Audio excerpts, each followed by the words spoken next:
is a very beautiful, unique country in itself, and I had the pleasure of traveling there recently. One of the most distinct things about Indonesia is that each region has its own little national dish, as you would say.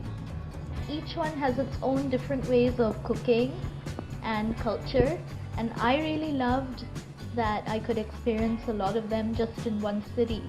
I had the pleasure of going to Batam recently, and that's just a little island. One of my favorite Indonesian dishes would be the Soto. The problem is with Soto, you can't always find that vegetarian.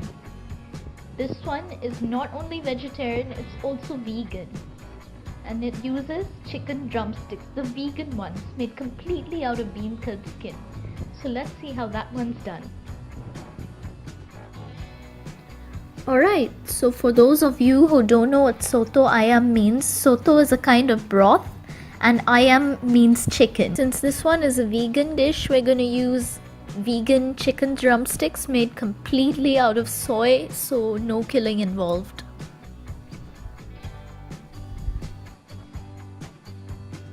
Now we're going to proceed with the paste.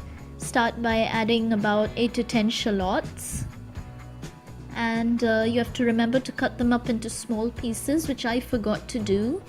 But you need to do that just a little bit small, not too small. 5 pieces of garlic, 1 piece of turmeric, quite big that is, about 1 inch. 1 small red chili, this one's a chili padi, so I'm using only 1.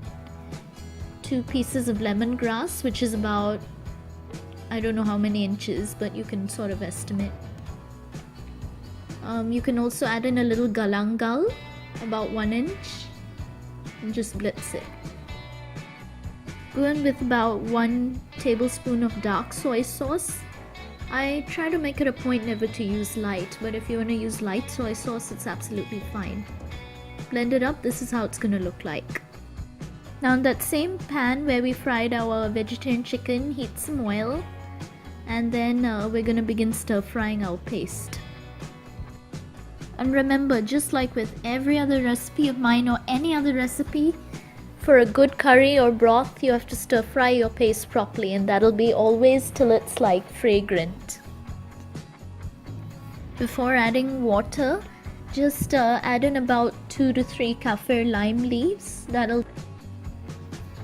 Now we can start adding in our vegetables. I got a 1/4 cup of long beans. They go beautifully with any Soto dish, as well as some bean sprouts. They go even better. And then in this case, I added in coconut milk, about 2 to 3 tablespoons, which normally no one adds in. This is a family tradition. Now remember the chicken that we prepared earlier? What we're going to do with that is we're going to shred it. So I've just got scissors, and what you do is a rough job of this. You just shred it into the little pieces that you normally get with the authentic mee soto.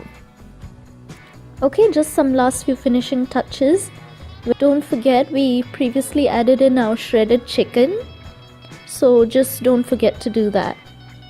We're going to add in some instant noodles, about half a package.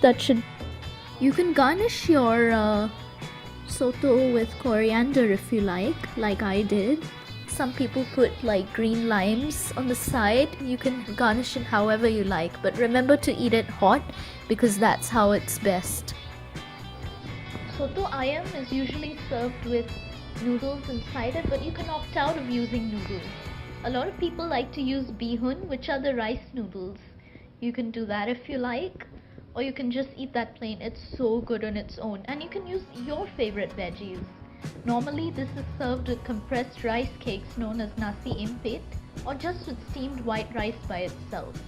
But really my favorite way is to consume it on its own because it's already got the noodles. If you don't want the noodles, that's fine too.